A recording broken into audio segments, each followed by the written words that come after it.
In what ways does your media product use, develop, or challenge forms and conventions of real media products? Our film noir demonstrates traditional conventions found in our analysis of film noirs. Once we understood the reasons behind these conventions, we decided which ones would be beneficial to our film.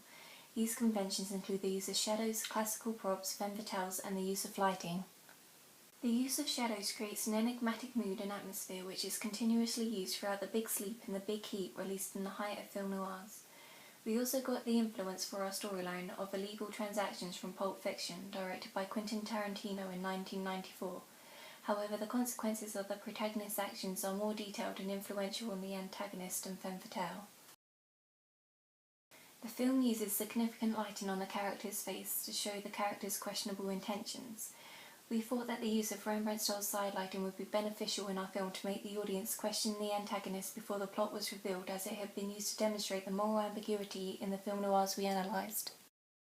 Following the convention of the film clips being monochrome, we decided to develop this convention further by only making the clips of the flashbacks black and white to show that the scene took place prior to the events in the scene before. How does your media product represent particular social groups? Our film represents particular social groups in the categories of men and women in age. The difference between the social groups of men and women is represented by having the antagonist talk down to the femme fatale. The age social group is portrayed to show the contrasting intelligence in the teenagers.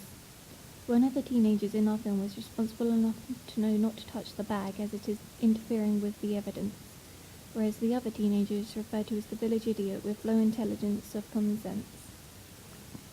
We also included the social group disability, as one of the teenagers is said to have a mental deficiency due to an accident as a child.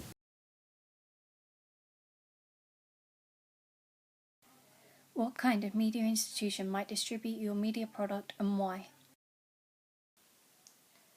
There are a number of media distributors that distribute film noirs such as Paramount Pictures, Warner Brothers, Columbia Pictures, and MGM Studios. These companies have distributed many film noirs including The Maltese Falcon and Highwall. However, all of these companies are American and therefore our film will struggle to get funding considering its British origin and niche target audience.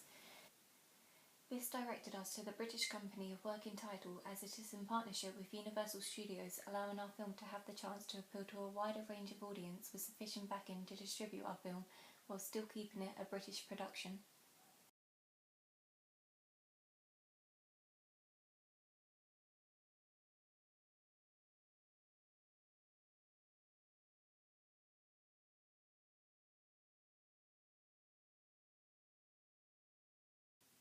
Who would be the audience for your media product? Although our film may be of interest to an older generation, my group's original target audience are teenagers and young adults of the ages 15 and over. We had a minimum age of 15 because our film includes threatening behaviour as well as the use of drunk intake to mild swearing. Any film with a risk of potential harm to impressionable teenagers has to be rated above a 15. Since our film does not include this, we chose the 15 boundary. Furthermore, we decided on a teenage audience due to the use of modern and developed conventions. Another reason we targeted a younger audience is that studies have proven that it is more likely to be young people between the ages of 15 to 24 going to the cinema as a social event, whereas adults may not find time to go to the cinema or would prefer to go somewhere else for a social gathering. This is shown with the use of young actors in our film which the audience can relate to, while still keeping adult actors to keep the tone serious and believable. What may appeal to is an older generation who may be able to relate to some of the themes and topics mentioned in our film, such as money issues or the representation of social class we portrayed. Furthermore, if a part of the older generation grew up watching film noir films, then they may be interested to see how the style of this type of film has changed and progressed from what it used to be.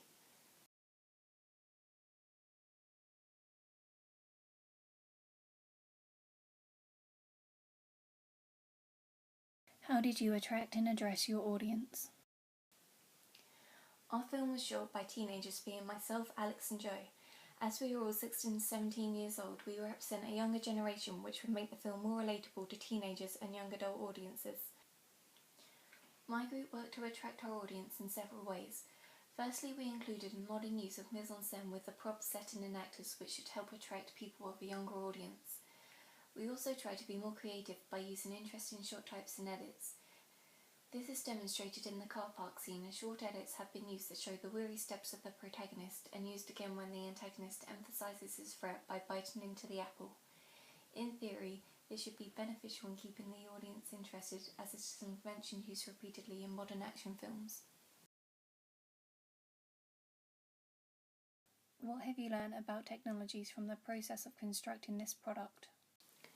In the progression from GCSE to A-level, I have developed my skills in the use of Web 2.0 tools. This is a new phase of the internet which allows us to create material and distribute it to one another. This includes websites such as YouTube, Twitter, Facebook and other social networking sites. The skills I have learnt consist of Final Cut Express, Photoshop, GarageBand, LiveType, as well as blogging frequently on WordPress. Using Final Cut Express taught me the most effective ways to cut a film clip to the correct length to keep the film interesting for the audience.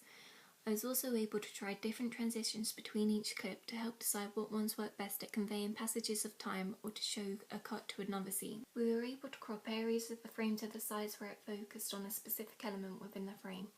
We used video filters for more creative ideology in our film, such as monochrome colour, which is essential for the flashback scenes in our film.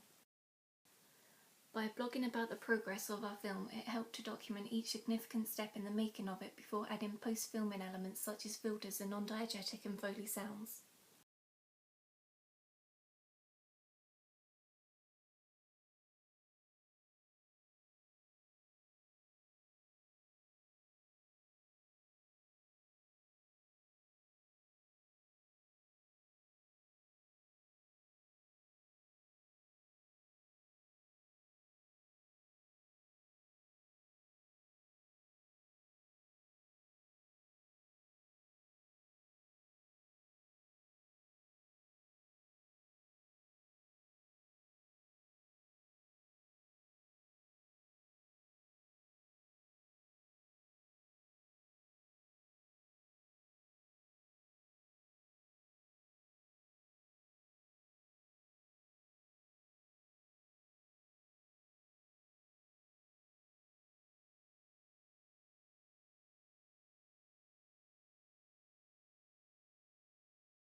Looking back on your preliminary task, what do you feel you have learned in the progression from it to the full product?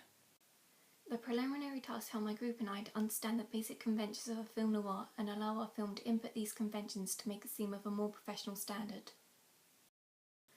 Our preliminary task included the 180-degree rule, where an imaginary line runs between the heads of the characters in the shot, marking the 180-degree line. The camera should not cross over this line when filming a conversation between two people, so the audience is aware of how they are positioned. The second shot type was the shot reaction shot. This is demonstrated when a character performs an action and the response from the second character is recorded.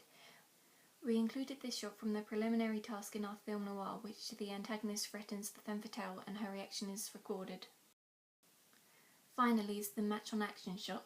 This is when the start of an action is recorded and the second part of the action is captured in a second camera shot from a different angle. To conclude, the preliminary task has helped me to improve certain shot types, which resulted in our final film looking more effective.